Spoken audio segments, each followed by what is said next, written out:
Hello there. If this is a recommended video, please stick around. I promise you it'll be worth your time.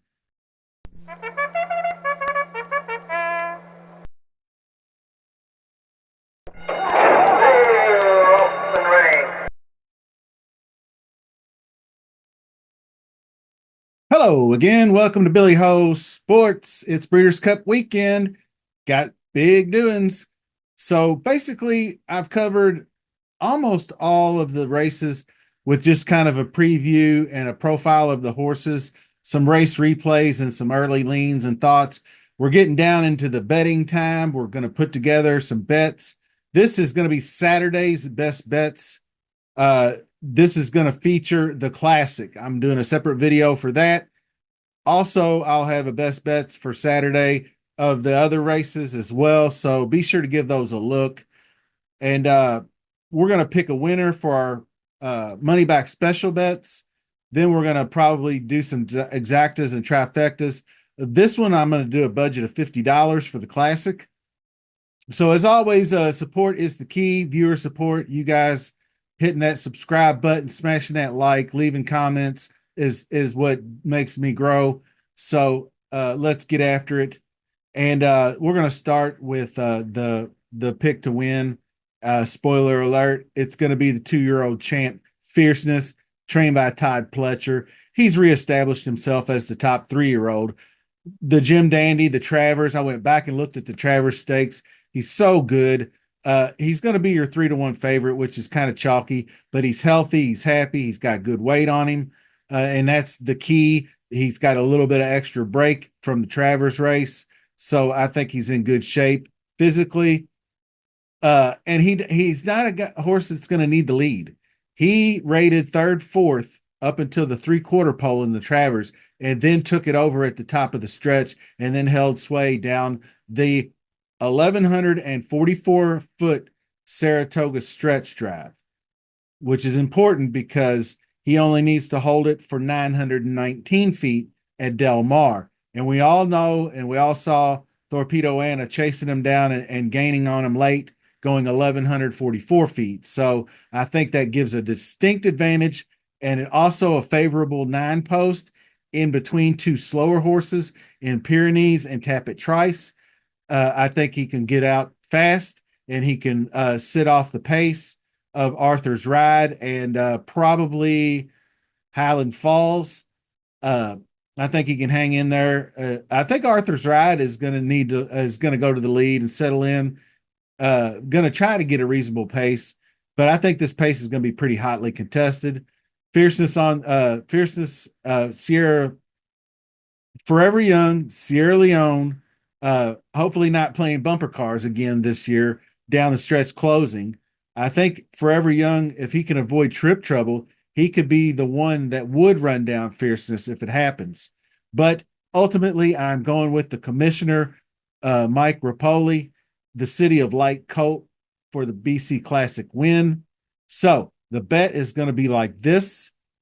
We'll start with the fade. Never bet a favorite, doing something for the first time. City of Troy making a big stand here against. So I'm on the record with that take. He's not going to get the trip I think he needs to be in contention. Looking at the time form pace projector from the Daily Racing Form, which looks legit to me, he's not even in the picture.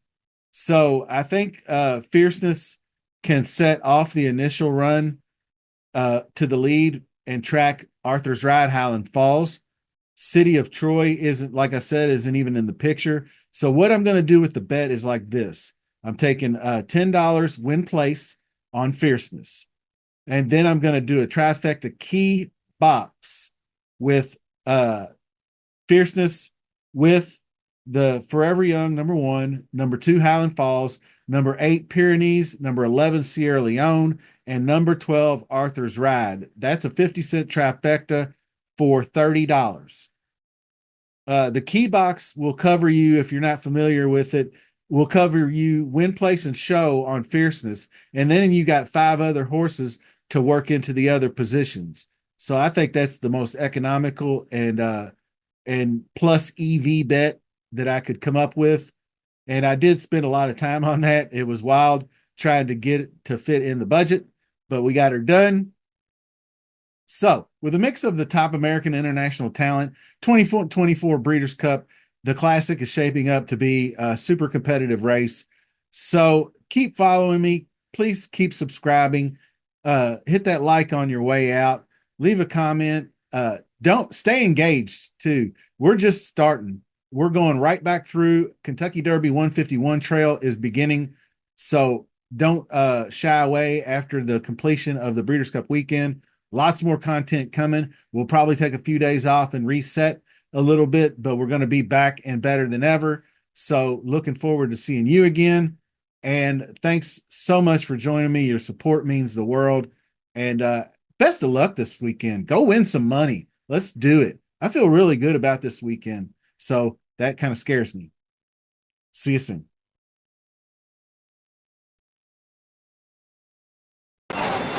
They're off in the Breeders' Cup Classic. Arrowgate broke to his left coming out of the starting gate. Not a good beginning for him, but a great one for Gunrunner and Collected. These two will go out for the early lead together in a crush of horses trying to get position behind them. Mubtahij, Churchill, and on the outside West Coast. And then it's Pavel right behind them. Then it's War Story. Arrowgate, who hung a left coming out of the gate, is racing about 10 lengths off the lead with a lap to go. He's alongside of Gunavera. After that, it's War Decree and Win the Space. So Gunrunner will get ahead of Collected early on here. That first quarter mile was a taxing 22.50 seconds. And with 7 furlongs to run, Florent Giroux and Gunrunner lead it by a length. Collected and Martin Garcia second on the outside. Churchill is third. And then it's West Coast running in fourth. Mubtahij is fifth by 2. Pavel is sixth. Arrowgate is down on the inside of War Story onto the backstretch. Mike Smith trying to find a good spot with him. He's 8 lengths off the lead after a 46.31 half mile. Then Gunavera and War Decree, and far behind is Win the Space. So they go up the backstretch in the Breeders' Cup Classic at Del Mar. And Gunrunner and Collected are 1-2. And Arrowgate is near the back of the field. Mike Smith trying to urge him. He's still about 8 lengths behind. Racing for the far turn, Gunrunner the leader. On the outside, Collected has been battling him the whole way. 3/4 up at 110.50 seconds. West Coast is now 4 lengths off the lead and being ridden by Javier Castellano. War Story is fourth under a drive. Arrowgate's going to take the far outside route. He's coming up on the outside of Gunavera, but he's a long way behind Gunrunner and Collected as they make their way to the top of the stretch in the Breeders' Cup Classic. They're into the stretch, and it's Collected and Gunrunner. They've been battling since the gates opened. Gunrunner's got the lead. Collected, West Coast is bearing down on them on the outside. Final 16th. Gunrunner reaching for the wire. Collected's alongside, and then comes West Coast and War Story. But Gunrunner's on top of the world. He wins the Breeders' Cup Classic over Collected. Then came West Coast, followed by War Story. Arrowgate was coming late, but too late. The final time was 2 minutes 1.29 seconds. Dan to the inside, an epic ride 3 wide. Hello, Billy Ho here. As the sole creator for this channel, I need you, the viewer, to help me grow. Just by subscribing to the channel and clicking that like button alone, you can help spread Billy Ho Sports to the racing community on YouTube. But there are other ways you can help. You can instantly share my content on social media directly to your chosen platform. Finally, there are ways you can contribute to the show's growth financially. I use cash apps such as Venmo and PayPal. You can check the description of my videos for the details there. Also, did you know there was a super thanks option on YouTube? Yeah, just click those 3 little dots at the bottom right hand of my videos, select thanks, use the sliding scale to choose a monetary value that you would like to contribute, and boom, there you go. Remember, your continued support means so much to me, so thank you for sharing in this journey, and have a great day.